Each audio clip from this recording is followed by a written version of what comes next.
ಭಾಗ 1 ಉಚಿತ ಸೇವೆಗಳು. ಮೊದಲು ಯೂಟ್ಯೂಬ್ ಬಗ್ಗೆ ಮಾತನಾಡೋಣ. ನಾವೆಲ್ಲ ಇದನ್ನು ಇಷ್ಟಪಡುತ್ತೇವೆ ಅಲ್ಲವೇ?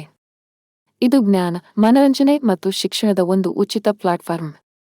ನೀವು ಹೊಸ ಕೌಶಲವನ್ನು ಕಲಿಯಬಯಸಿದರೂ, ಹಾಸ್ಯಮಯ ವಿಡಿಯೋವನ್ನು ನೋಡಬೇಕು ಅಥವಾ ಇತ್ತೀಚಿನ ಸುದ್ದಿಗಳನ್ನು ತಿಳಿಯಬೇಕು, ಯೂಟ್ಯೂಬ್ನಲ್ಲಿ ಎಲ್ಲ ಇದೆ. ಮತ್ತು ಇದು ಉಚಿತವಾಗಿದೆ.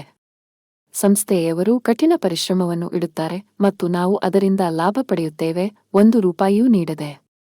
ಇದಕ್ಕೋಸ್ಕರ ಚಾಟ್ಜಿಪಿಟಿ ಇದೆ. ಇದು ಅದ್ಭುತ ಉಪಕರಣ, ಮಾಹಿತಿ ಒದಗಿಸುತ್ತದೆ, ಕೆಲಸಗಳಲ್ಲಿ ಸಹಾಯ ಮಾಡುತ್ತದೆ ಮತ್ತು ಸೃಜನಾತ್ಮಕ ಯೋಜನೆಗಳಿಗೆ ಬೆಂಬಲ ನೀಡುತ್ತದೆ. ಇದು ಜನರಿಗೆ ಸೇವೆ ಮಾಡಲು, ಅವರ ಜೀವನವನ್ನು ಸುಲಭಗೊಳಿಸಲು ಮತ್ತು ಅಮೂಲ್ಯ ಮಾಹಿತಿಯನ್ನು ಉಚಿತವಾಗಿ ಒದಗಿಸಲು ವಿನ್ಯಾಸಗೊಳಿಸಲಾಗಿದೆ.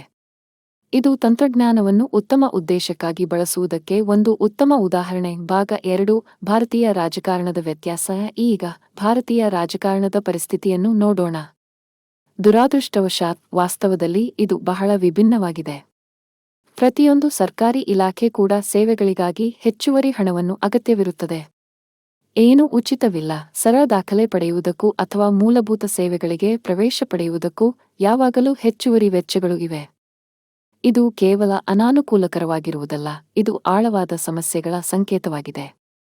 ನಮ್ಮ ರಾಜಕಾರಣಿಗಳು ಹಲವಾರು ಬಾರಿ ತಮ್ಮ ಸ್ವಂತ ಆಸಕ್ತಿಗಳನ್ನು ಜನಸೇವೆಯ ಮೇಲೆ ಪ್ರಮುಖವಾಗಿರುತ್ತಾರೆ.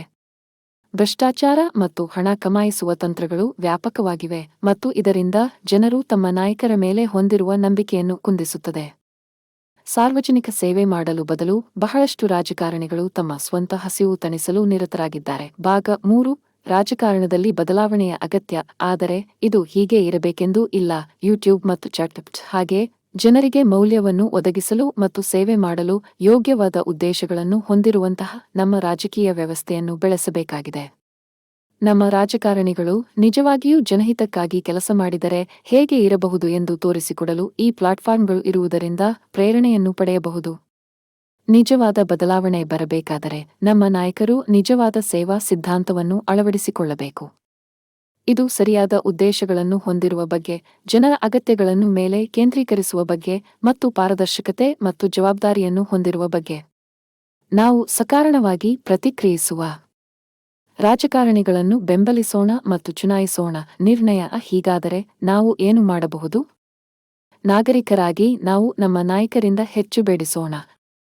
ನಿಜವಾದ ಸಾರ್ವಜನಿಕ ಸೇವೆಗೆ ಸಮರ್ಪಿತತೆಯನ್ನು ತೋರಿಸುವವರನ್ನು ಬೆಂಬಲಿಸಿ ಮತ್ತು ಮತ ನೀಡಿ.